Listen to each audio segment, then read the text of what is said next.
So let's get started. We'll talk tonight about the Amazon. The people of the Amazon, this is one of the most diverse and incredibly interesting cultures in the world. And we're so fortunate. Every time I'm able to travel like this, what I'm reminded of is our good fortune at being able to travel in such incredible comfort to see these remarkable cultures. We really are fortunate beyond measure. And to be able to learn more about these is my goal for you tonight. So the Amazon is the world's largest rainforest. It covers almost 2.5 million square miles of South America, more than 1/3 of the entire continent, and making it the largest river basin on Earth. Tonight we're going to talk about the Amerindians. They're American Indians because it's South America, so they are the same lineage of the Indians that came, the native peoples from North America, who then traveled through Central America into South America. This is the same line of peoples. Home to about 1 million Indians, divided into 400 tribes, each with its own language, culture, and territory. Many of these people have had contact with the outside world since the 1500s, since the Europeans first arrived. But many of them, and I'll talk about the uncontacted tribes in my next lecture, many of these people have had no contact at all since the 1500s. It's important to see this in the context of human migration. So when we think about human migration, they're starting out of Africa, the cradle of civilization. Humanity was so comfortable in the cradle of civilization that they stayed there for 100,000 years as human beings before leaving Africa.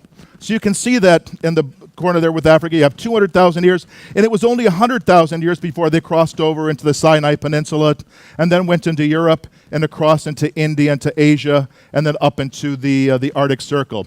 50,000 years they were going into Australia, and then we can see here the Polynesian island groups, including New Zealand, 1,500 years ago. 15,000 years ago, they crossed over the Bering Strait, came into North America, they waited about 10,000 years there in the Alaskan area while the ice receded. And then as they came down, 12,000 years, and then 10 to 11,000 years is when they came into South America. What's really interesting is this. 200,000 years ago, and then Madagascar, 1,500 years ago. What this says is that they were so comfortable, they were so completely at home where they were, that they didn't feel the need to explore from that part of the world. They explored up land-wise, but these people were not sophisticated enough until 1,500 years ago to be able to create boats and to go off to find Madagascar. Intriguing, and that's why Madagascar today is one of the most pristine places in the world, because it was only recently discovered in the scheme of human habitation. Contrary to popular belief, the Amazon had tremendously complex societies before Columbus's arrival. The indigenous population may have numbered in the millions. In fact, ethnographers and anthropologists believe that the total population of the Amazon basin prior to Columbus's arrival was over 11 million people. Imagine. And when you see the numbers, you will realize just what a devastation that was. So some sites have been dated in the Amazon basin to 10 to 1,000 years old, comparable to many North American sites. And these groups of people were concentrated along the rivers and the lakes, and they farmed very basic crops. Was it an untamed wilderness? Yes, in many respects. It is an untamed wilderness, but people have been living in this area for thousands of years, hunting and gathering and farming. Ancient Amazonians understood how to manage the rainforest. They maintained natural forests, they had farming fields, they also managed species for their own domesticated use. In fact, today, we're able to discover through the knowledge of domesticated plants, we're able to find out where some of these settlements have been, or we're locating these ancient settlements now, because we know that they domesticated the palm trees. And so the date palm and some of the other oil trees, we can now see concentrations of those trees in certain parts of the forest, and it's a clue for ethnologists to come down and to see what might be there, because we know that those areas were farmed, we know that they cultivated those crops, and so consequently, if we know that people cultivated those, we know that they cultivated them close to their homes, and we were able to now find new settlements through an understanding of their farming practices. Isn't that remarkable? So we can see that these domesticated plants cluster around pre-Columbian settlements, and it's helping us discover more. How the Amazon got its name, I've explained this in a prior lecture, but it was Francisco Orellana who came through the Amazon, starting at Peru, making his way down the Amazon, and he saw these wonderful women, beautiful women along the shores, and they looked as though they were in charge, because the nature tribes, many of these tribes passed their strength and their progeny matrilineally.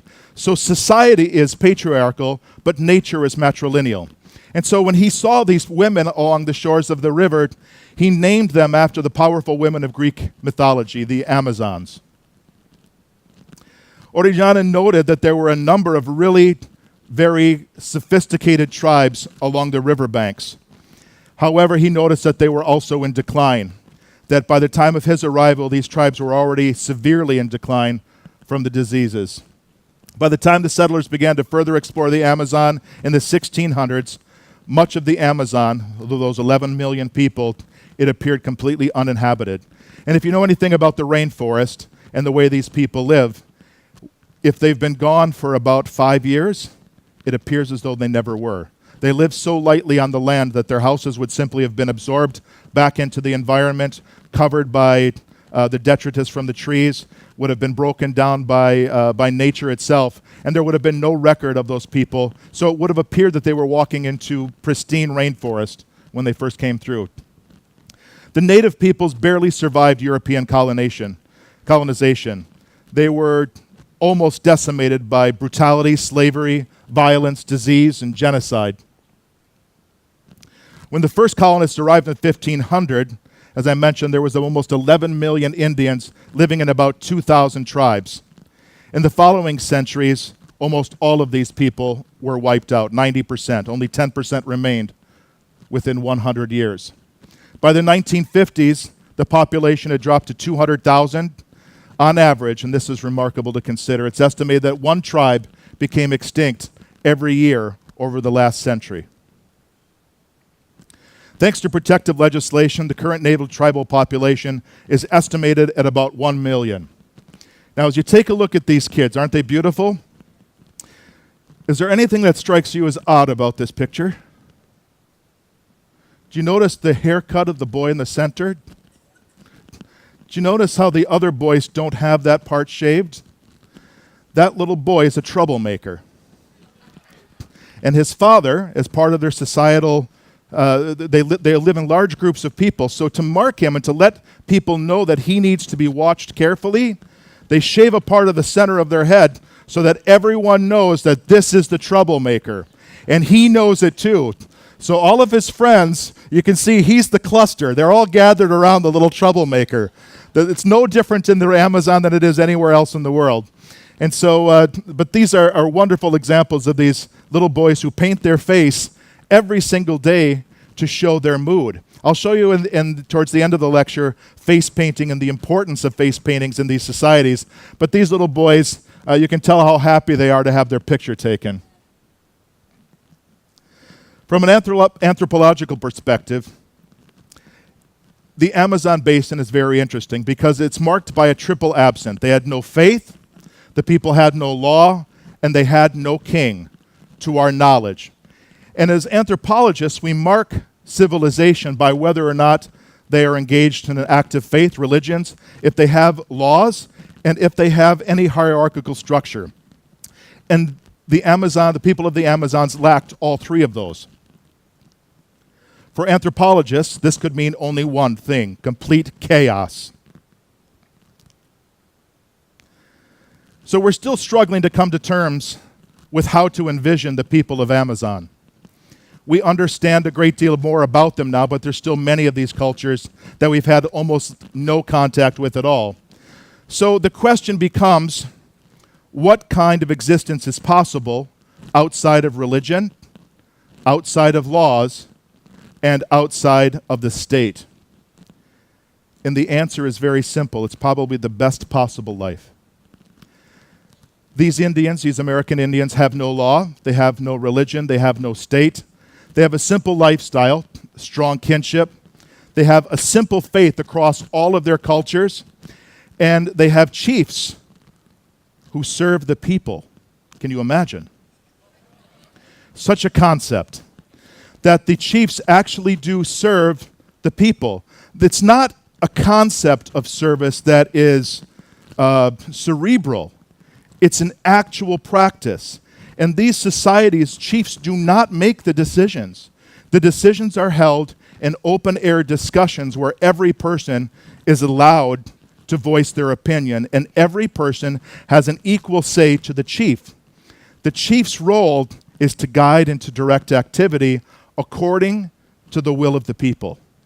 Now imagine, this is the exact premise that most of our governments are also supposed to operate, and yet the purity of these people operates without any laws, without any state, and without the forceful field of a religion.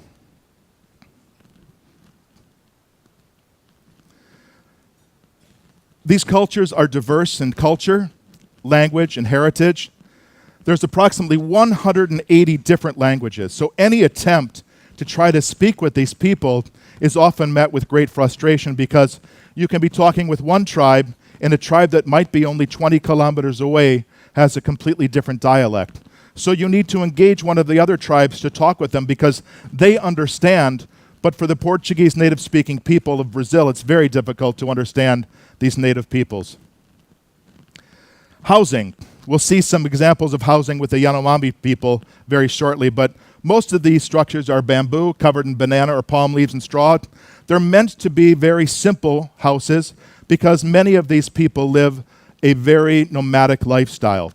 Their lifestyle may only exist in this house for a year or 2 years before they've exhausted the resources of this area, and then they move on to the next and let the rainforest grow back up around it to conquer this space again. Clothing. This could actually be anyone's 13-year-old daughter at home, right? So the tribes are in contact with the outside world. They wear minimum clothing. Tribes that exist closer to the urban centers often wear Western-style clothing. So you'll see when you're in Manaus, when you're in Santarém, you'll see native peoples, and you'll be able to tell. Some of them will have some of their native clothing on. Some of them will have mostly native clothing. But some of them may also still have some remnants of their face paint on as they're in the cities. It's unlikely that you'll see it, but it's possible from time to time in the outside of the areas.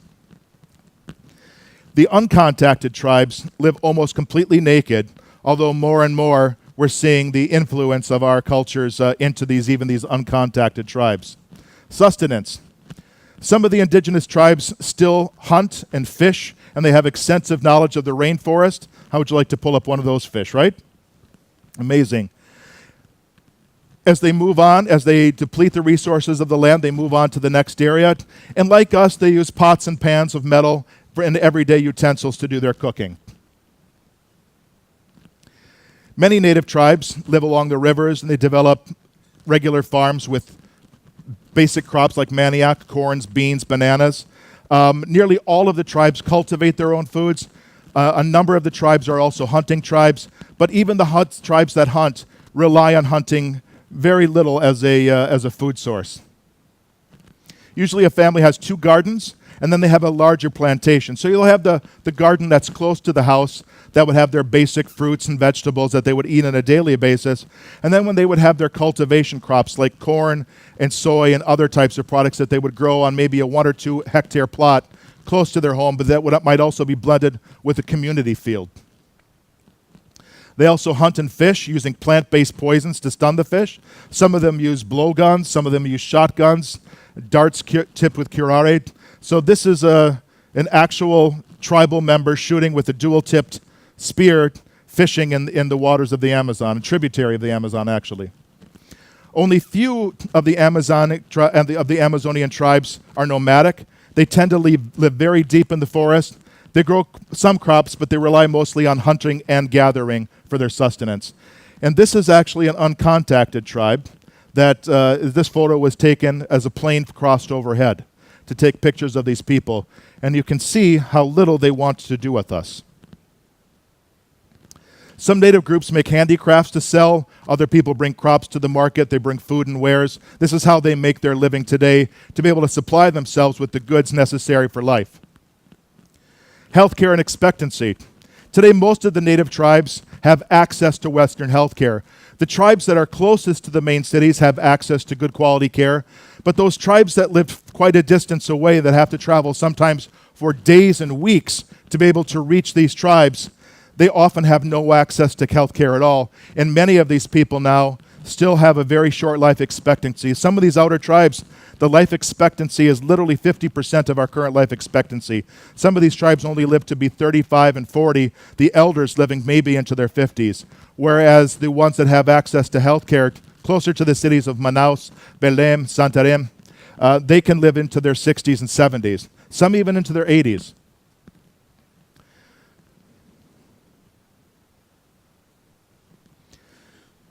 The largest tribes of the Amerindian peoples is the Yanomami.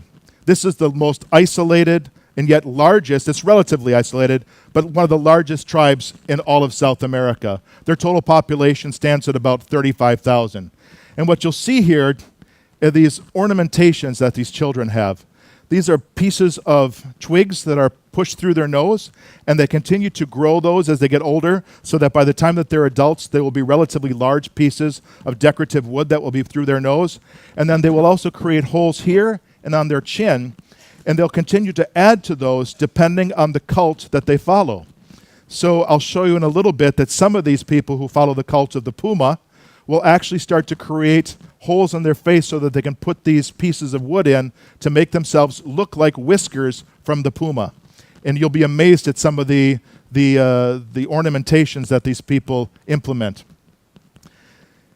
The Yanomami tribe has over 9.6 million hectares of land. That's twice the size of Switzerland, imagine. In Venezuela, the Yanomami live on 8.2 million hectare reserve. These two areas together at over 17, almost 18 million hectares of land, I believe that's what, over 34 million acres of land? It forms the largest indigenous territory in the world. The problem, however, is that with such a large territory, these people are unable to patrol, and there are simply no protections for these people. So they have these large areas of lands, but they can't possibly police it to keep the people away. And so consequently, what's happening in these native lands is loggers are coming in, diamond hunters are coming in, gold miners are coming in, and destroying entire swaths of their land before they even have a chance to know that it's been destroyed.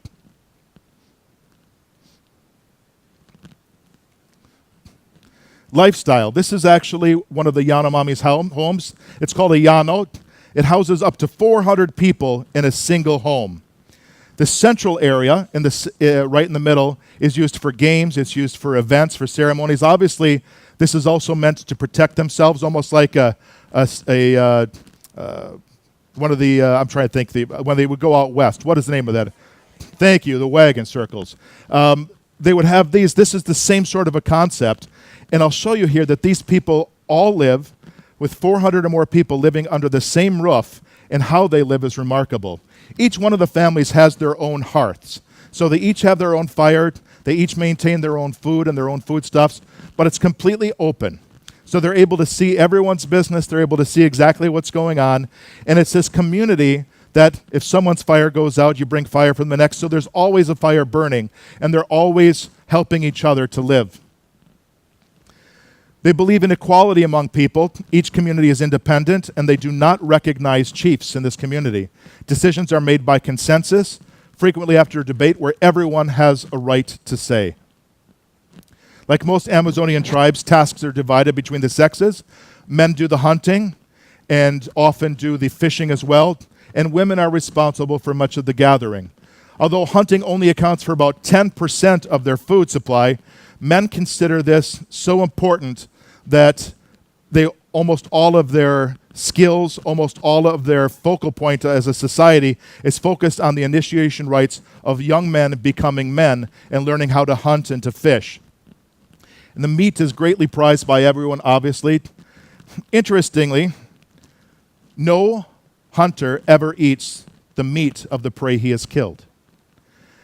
It's considered a gift from the animal given to the hunter, and that gift must be shared with the people. So consequently, he kills the animal, the gift is given to him, and he gives that gift to the other people of his tribe, and with the hope that some other hunter has killed the same day to give him his share of that animal, so that no one is eating the animal that they've killed. Very similar to our grocery stores today. Women tend the gardens where they grow 80% of their food. They also collect the nuts, shellfish, and insect larvae, which become a very large portion of their protein diet.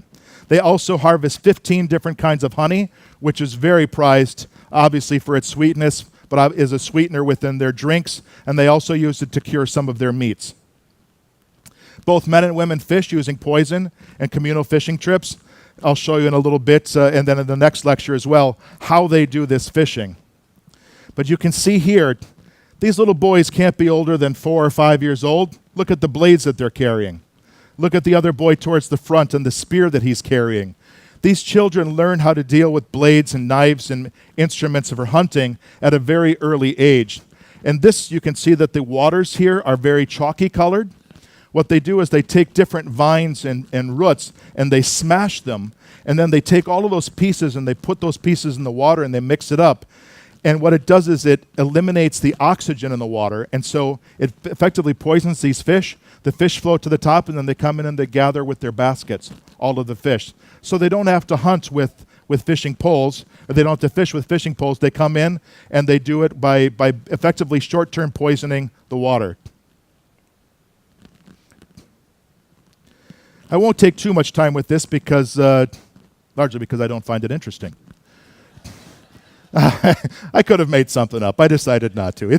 You can read about this online. Most people go back and forth between seeing Belém and Manaus as the largest cities. They both have, depending on the population study that you read, they both are approximately at 1.5 to 2 million, although the current sources say that Belém is a little bit larger. Other sources say that Manaus is larger.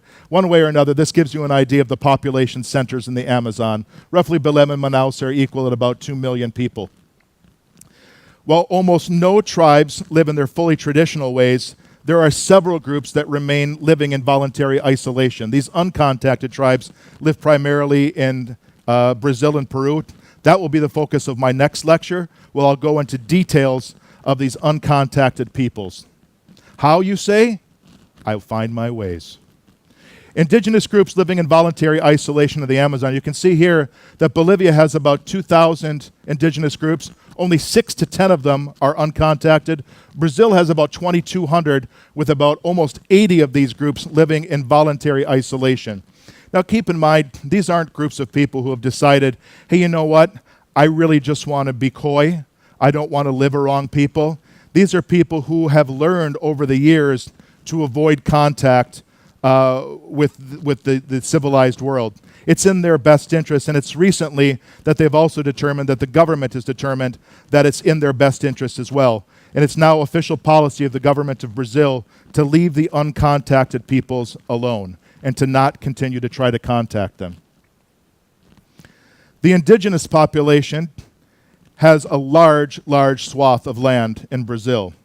About 12.5% of their total land area, about 26% of the total Amazon basin has been set aside for 450,000 native tribal members, which constitutes just 0.025%, less than 1% of the total national population. So they have a very large percentage of the land, and it's in the best interest of the nation, as we'll learn in future lectures as well. These indigenous reserves set forth under the 1988 Constitution have helped protect these people after centuries of decline. 60% of Brazil's native population now lives in the Amazon basin. The threats are evident. These people are simply uneducated in how to manage their land. They don't understand the value of their land. They don't understand the power of modern technology, and they don't understand what lies beneath their land is often considered more valuable than the people who live on the land. And so consequently, these people are continuously being victimized by large corporations and even victimized by their own government, who sets the needs of private corporations ahead of the lives of these people. Let's talk a little bit about nomadic versus stationary lifestyle. Today, most tribes have developed a hunter-gatherer lifestyle, moving from area to area every few years. They use the resources of a given area, which might be 50 to 100 kilometers, and then they pull up and they move on to the next society. They move on to the next area, leaving everything behind and only taking with them what's necessary to create their new home. However, in recent years, because of the importance of healthcare and the opportunity that exists closer to cities, many of these groups have decided to create stationary homes. They've decided to create actual buildings with concrete in some of these areas to be able to develop their cultures. It's not what they want to do, but they also recognize for the well-being of their people and to get health care that it's required in some respects to build and to keep up with the modern day. Beliefs. Most Amerindian cultures practice animism. We've talked about animism a little bit before, but the idea of animism is that the forest is alive with gods, that everything lives and breathes and has purpose, and that there is a spirit in every single part of their world. We were having a wonderful conversation at lunch today about the Holy Land. And we said how interesting it is that we've determined through most of Judeo-Christian and Islamic society that there's one place in our world that's holy. Because these people, everywhere that they go is holy. Everything that they see is infused with divinity. We can tell an awful lot about a society by its tallest buildings. Let's think about this for a second. If you go to the medieval times and you go through medieval Europe, and you look at the tallest buildings in those times, you'd see that the tallest building was the cathedral, because the church ruled their world. If you go then to the 19th century, and you take a look in the United States or in many of our countries, take a look at the public buildings. Those were often the tallest buildings, our capitals, because politics was the head of the way that we thought. We were dominated, our lives were dominated by politics and revolution and independence. And today, if we go into our cities are dominated by skyscrapers, buildings of commerce, because commerce is what drives our world today. And so we consider the lives of these people, and the tallest structures of their world is the tree. And it's telling about what they find valuable, that they haven't built. They've decided that what they have is enough. And it's only recently that they've begun to discover that other people may have more, may have different. And in that discovery, they recognize in themselves a deficiency, that they may not have enough. And so while we may not be polluting their world today with our diseases, we're certainly impacting the way they see themselves. And in some of these tribes that have only been opened to the public in the past 10 to 15 years, this new generation already has cell phones. They're already making deals involving themselves in professions that would be unbefitting a member of their tribe, to have the things that they feel are important in this new world where they belong. And so it's important that we understand that these people have a place to belong. And I believe it's part of all of our responsibilities to help them maintain and to live and continue to live the lives that they choose in these places. Animism comes from the Latin word for breath or spirit. And we've already talked about this, so I won't go into it too much. But even the weather systems, even the things that we make as human beings are imbued with life, and they're imbued with spirit and purpose. Although each culture has its own mythologies and rituals, animism is the most common. It's what underscores and underpins almost all ancient societies. Another part of this is shamanism, the idea that there is a person who is connected. We see this in our Christian faith, and for those of you who are Catholics, the theocratic, the society, that the power of the papacy comes from God. Here, the shaman receives the power from nature, that his power comes from recognizing and communing with the sources of nature.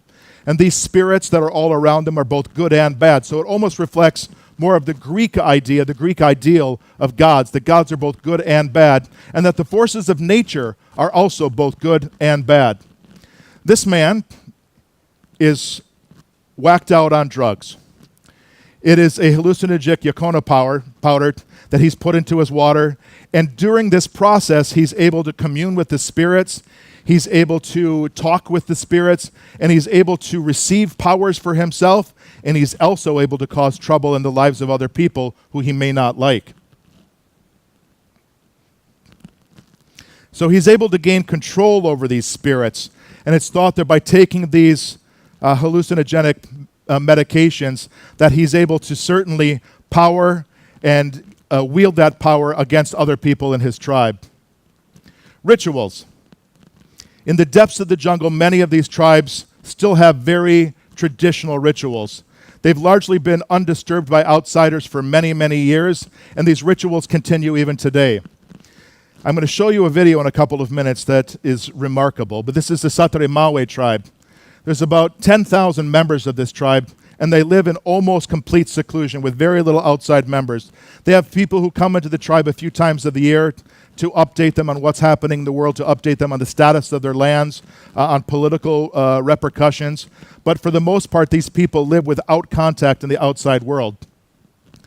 What they really are is a view for us into the Stone Age past, because these people have lived lives that are largely untouched since the Stone Age. They value courage and strength because they have to defend themselves in a very hostile world. And so consequently, one of their initiation rites puts them through one of the most painful initiation rites that you can imagine. These young boys go through this initiation rite with the purpose of becoming warriors. What happens is these young men put their hands into mitts that are filled with bullet ants. And for those of you who know anything about bullet ants, if you take a bee sting, the worst bee sting that you can imagine, and then amplify that by 30 times, that is the sting of a bullet ant. And these young boys, as young as 12, will put their hands into these mitts, and they will wear this mitt for 5 to 10 minutes, and the pain continues to amplify over the next 24 hours. And it's not enough to do this once. They have to do it 20 times before they are proven a man in the eyes of their tribe. And I'll let you watch this remarkable ceremony of the Satare Mawe.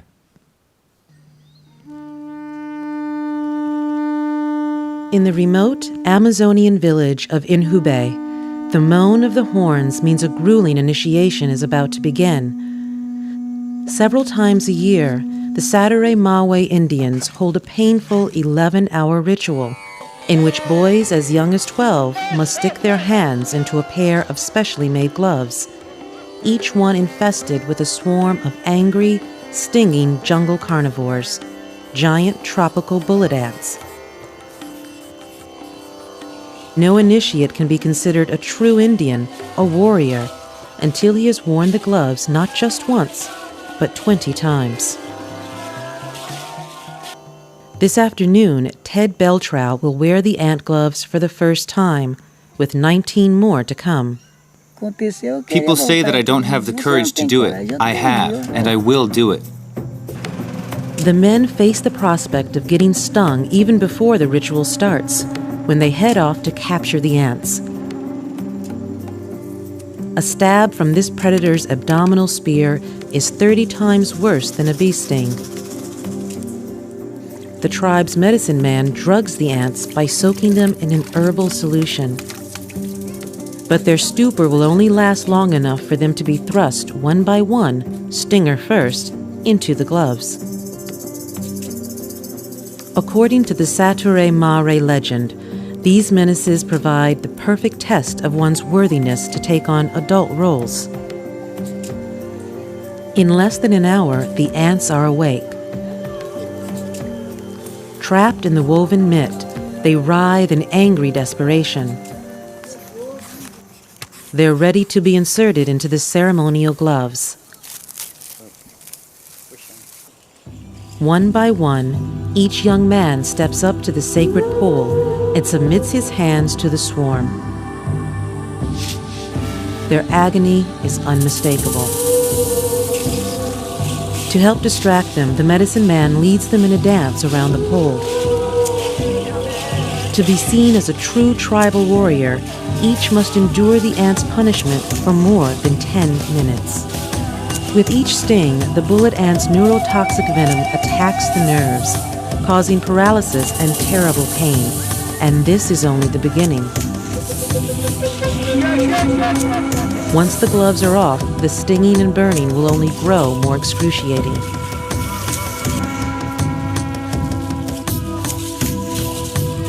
Now, after watching the others suffer, Ted's moment of truth has arrived.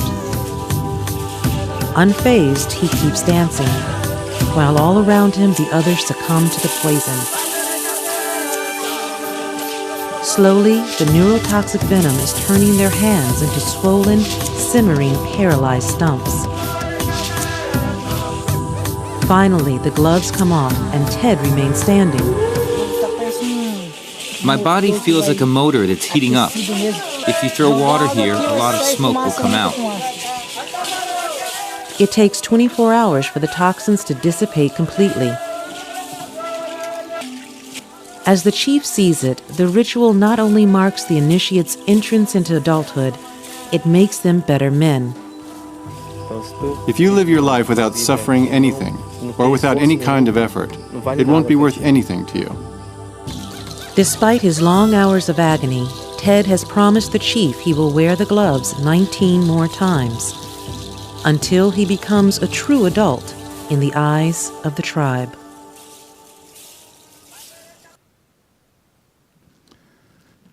So I'll speak briefly about the importance of initiation rituals. This seems extreme, doesn't it? And yet, in absence of these rites of initiation, is what is responsible for most of the ills in our society today.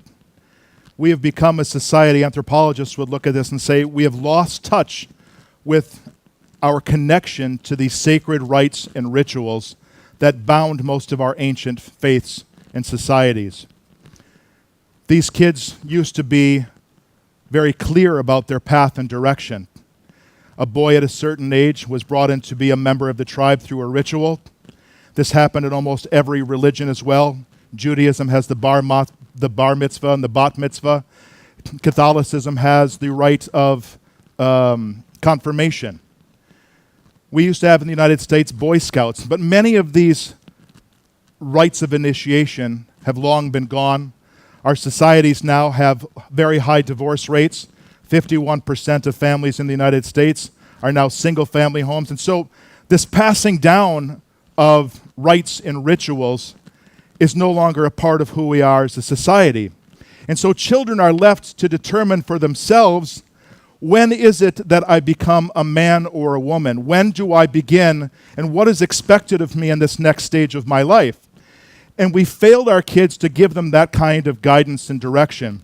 And we're seeing the repercussions today throughout all of society. We see now kids, if any of you have watched on YouTube, you see the idea of children eating these laundry pods.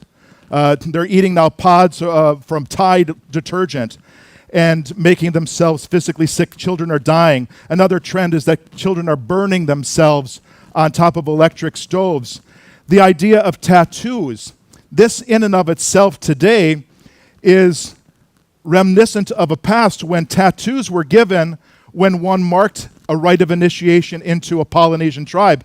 But today, kids go out and they get their own tattoos to mark their own rites of initiation. The idea of gangs that are so prevalent in our society today is the idea that our children no longer have their own rites of initiation that come from their adults, that guide them into adulthood. And what they do instead is they create their own rites of initiation. They create their own gangs in almost a Lord of the Flies style. They have now created their own societies, and then they initiate themselves into this world. And from an Islamic approach, we're also seeing Islamism, the idea that many of these groups are no longer using the pure tenets of Islam, which is a beautiful, peaceful faith. Instead, what they're doing is they're using ancient concepts of destruction and death and murder, and they're incorporating these young boys into these rites and rituals at a very young age to show them that this is the world that they're now initiated into, creating generation upon generation of these children who no longer have a connection to a productive society. And so these ideals of rites and rituals, regardless of your religious beliefs, are fundamental to people's participation and generational participation in society. And that's just something I encourage you to think about. How are we missing today, and what have we removed from our society that was critical for our children to understand that they are children and are now becoming adults, whether it's in their faith or in society? Face painting is the next topic, and this is also a way that tribes determine and are able to show status within a society. Most Amazon tribes engage in face paintings for different reasons. Here you can see face painting for societal ranking. The people here have different types of face painting on that indicates their position within society. Transformation. This woman, as we spoke about earlier, is in the cult of the puma.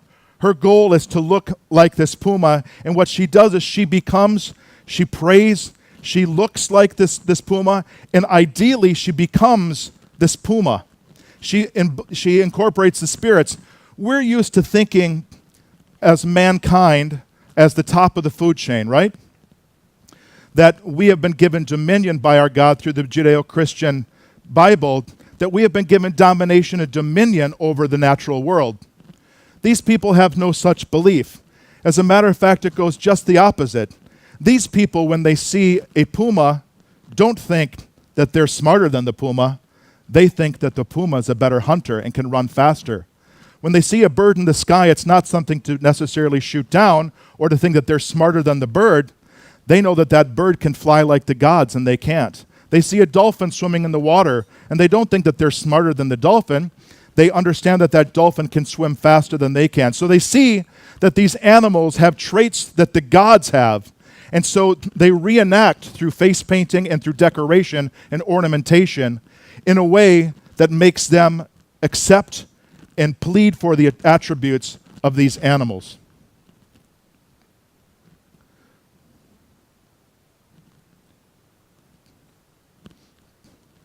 Another reason to put on face paint is to incite fear. The Matses tribe puts on this red face paint and black face paint just before they go into a battle or a symbolic battle today with their dances. It's intended to make them look fierce. Coming of age, we talk about rites of initiation. We do it without even thinking about it as a rite of initiation. And I'll show you in a minute. But these girls are going through a rite of initiation where they put on a specific type of makeup, a specific type of dress, to show that they are now women in the eyes of the tribe. Meanwhile, a young girl does not wear makeup to show that she is not yet a full member of the tribe. How similar is it to us today? I have a 12-year-old daughter.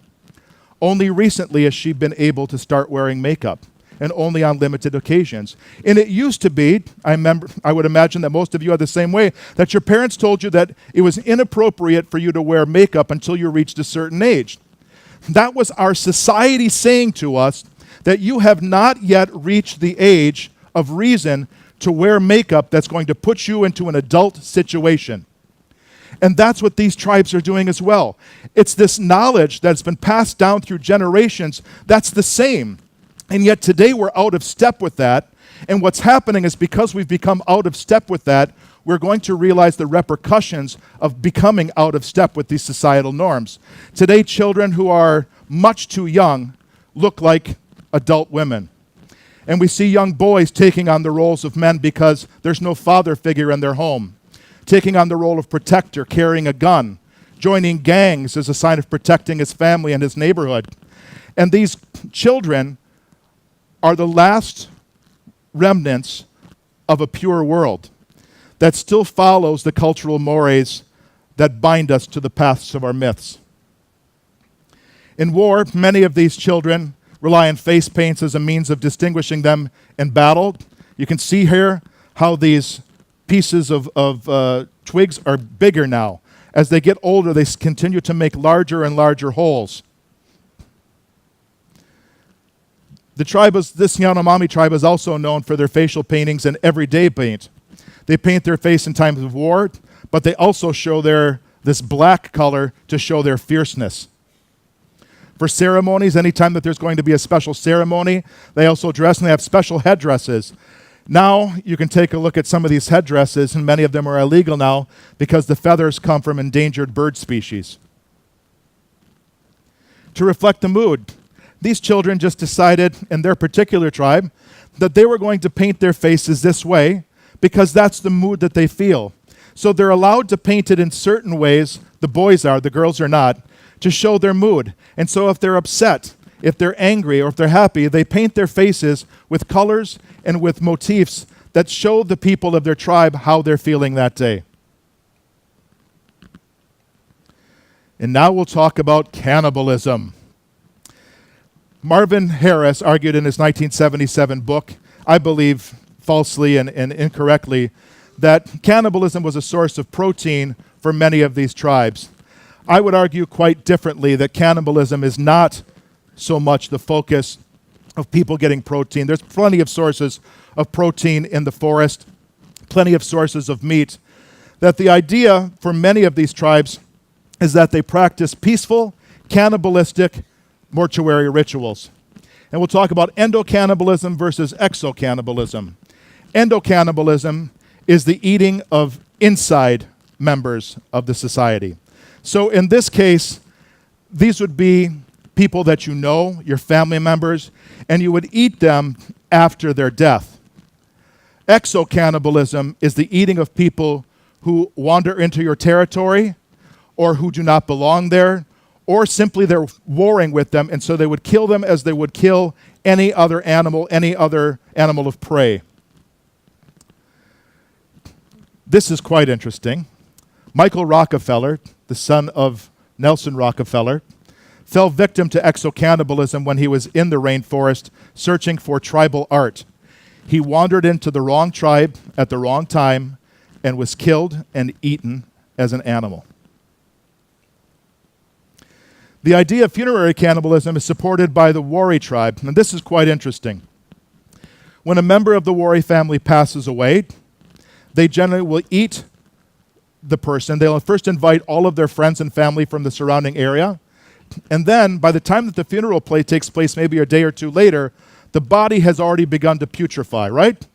And so they start to cut up the body, and they use pieces of wood, so never to touch it with their own hands, but they take pieces of it and they eat it, and everyone gets a piece of the person who has died. And they do this without showing any sign of enjoyment. And the question is, why do they do it? For them, when a person has died, they have passed out of the realm of living. And so it is no longer a person, but a piece of meat. And so to show that the body is no longer alive, to prove to the tribe that that spirit no longer resides and that that body is no longer living, they will cut up the body into pieces and that everyone has a piece to prove now that that body is now back into nature. And that which was is now alive again inside of all of us. That which was dead is now alive. And we carry that piece of our ancestors with us, not just in the spirit, but in a physical presence. Are you offended by that at all? Does that bother you? It does. Well, it should, but I'm going to show you why it maybe shouldn't. The insider and outsider's distinctions are important. The Wari don't consider the outsiders as full persons. So for them, similarly, when we look back at the ancient Hebrew scriptures, we see that the Hebrews would be able to go to war with other tribes and to kill them, and yet they were given the commandment of don't kill.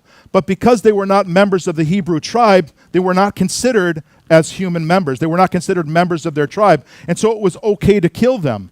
In the same way, these rituals show that these people do not believe that the people who are being attacked are actual human beings. They are other than. And so this distinction allows them to kill these people as animals. And they aren't considered cannibals. The Yanomami tribe, however, consumes the ash of the deceased family member. They will actually burn the person after they've died, and they will consume the ash in their food. They'll mix it with their manioc. They'll eat that, and it's an entire tribal ritual where we consume the ashes of the person who has died. Why? Because they understand, similarly to many Polynesian tribes and to many other ancient tribes, that there is a mana, a spiritual presence that is in the flesh. And when we eat the body of that person, we gain the spiritual power and the spiritual presence of that person. Now, it sounds foreign to us, and yet for those of us who have ever gone to communion, we have done the exact same thing symbolically. We are effectively practicing a rite of sacrificial cannibalism. And we don't recognize it, but what we pray is that through the receiving of the body and blood of our Lord Jesus Christ, that we will receive his spiritual grace and power. Now, the Catholics take it one step further as a seminarian. By the way, I should have shared this with you in the first lecture. Many of you asked if I was a priest. I am not a priest. I studied for 8 years in the seminary, but I met a wonderful woman along the way, and we've been married for 23 years. But consequently, my knowledge of the seminary and my study of it is interesting in that we can now compare Catholicism with other faiths. And we can say at the rite of transubstantiation, when the bread and the wine become the body and blood of Jesus Christ, it is the physical presence, according to our faith, that it becomes the physical presence and the body and blood of Jesus Christ. Now, consubstantiation, which is practiced by many of the Protestants, is that on the moment it comes on your tongue and is received in your body, it becomes the spiritual and physical presence of Jesus Christ. And then many other Protestant faiths believe in symbolic presence, that it's not really the body, physical and body and blood of Jesus Christ, but it is a spiritual presence, and that by gathering together and eating this body, by eating the bread and the wine, that we remember Jesus in our midst. But this practice has its roots in ancient times, and that the idea is that we consume the body and the blood to receive the spiritual and physical graces of the person who has died. And this connection to us is alive and present today, even in our modern faiths. Speaking of modern faiths, polygamy. Many Amazon native tribes practice polygamy, and up until recently, some even recent faiths in the United States and around the world also practice polygamy. It's now not common among any of the religions of the world, except in these native tribes. The Matsis are polygamous, just like many other tribes in the Amazon, with one man having several wives. They have to be careful, however, that they don't show favoritism for these wives. Many of these people live in longhouses with as many as 100 people, so imagine how uncomfortable it can be for a man who has multiple wives living in a house that has many men with many wives. It can become a very uncomfortable situation. But in general, marriages are between cousins, and these families forge relationships that build stronger bonds between their families. Polygamy is commonly practiced in the Yanomami culture. A girl is promised to a man who is older than her, or sometimes the same age as her, at the age of 5 or 6. However, she's not allowed to marry until she physically becomes a woman after her first menstrual period. The elder wife in the marriage is the most powerful woman in the place. She no longer, so this may even be a benefit, she no longer has to have sex with the man, and she gets to boss around the younger wives. So it's a sweet deal for the older woman. She no longer has to abide by the rules of her husband, and she is able to effectively command control of the household. But the husband is not able to show jealousy. What we see is prevalent among these societies that have polygamy is tremendous levels of wife abuse and female abuse. Even among the tribes that don't practice polygamy, we see a very disturbing presence of female abuse. Men generally initiate this violence, and women are the victims of this physical abuse and anger. Women are beaten on a regular basis. When men go into other tribes, they raid these villages, they rape the women, they bring these women back. Sociologically and anthropologically, we understand that bringing these women back, kidnapping them and bringing them back to their tribes is a way of continuing to refresh the genetic pool. However, the idea of beating, the idea of abuse and branding is a recent predicament that we're unsure why. Women are beaten with clubs, sticks, machetes, and other blunt objects, and women are often branded like cattle to show the man's dominance over his wife. This is a relatively recent phenomena. We're not sure if this came about from the 1500s and their introduction to slavery at the hands of the Portuguese and other societies. We're still unsure about why this happens, but there's a concern that it continues to happen even today. However, women are also able to become a shaman, which is one of the most respected roles. Elderly women, as opposed to young women, are very respected. And so the question becomes, how is it that a society that abuses its young women and abuses and rapes and hurts and maims its young women then is able to hold women at their older years and their elderly years as role models for society? That is something that is still a mystery to us. Although women are disrespected and belittled at a young age, they're respected and highly looked upon when they age. The oldest women in power, the oldest women in the tribe, often wield the greatest power, even greater power than the men. And so in closing, I give you something to think about. As it was in the past and so it is today, society's slow march of progress is measured by how its men treat their women. And I wish you all a good evening. Thank you very much for coming.